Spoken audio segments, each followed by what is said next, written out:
या ठिकाणी या सगळ्या महिला भगिनी आलेल्या आहेत. काय कारण आहे, कशासाठी आलेत, काय नक्की काय गोंधळ चाललाय सगळा? नाही काय नाही, त्यांचा पैसे राहिले होते मजुरीचे.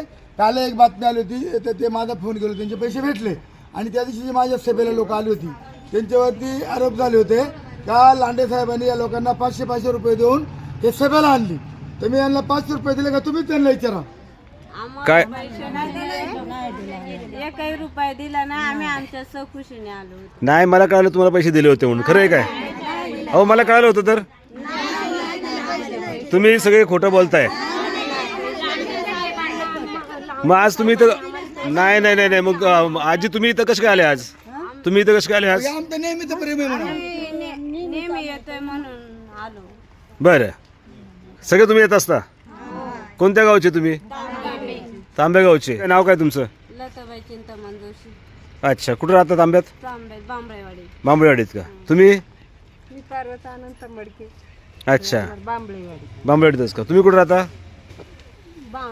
बांबळेवाडी. तुमचं काय नाव? सुनंदा देवराम नेहरू. बरं, मग तुम्ही आज कुठे गेले होते सगळे? कामाला गेलो होतो. आणि जाता आता भेटायला आले का?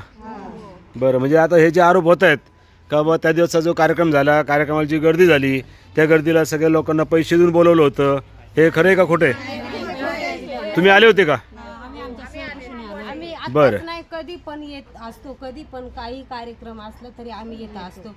आम्हाला कोणी पैसे देवराम लांडे साहेबांनी पैसे दिलेले नव्हते. आम्ही आमच्या स्वखुशीने आम्ही आलो होतो. मग दुसरं कोणी पैसे दिले का? दुसरं कोणी दिले नाही आम्हाला. आमच्या स्वखुशीने आलो होतो. बरं.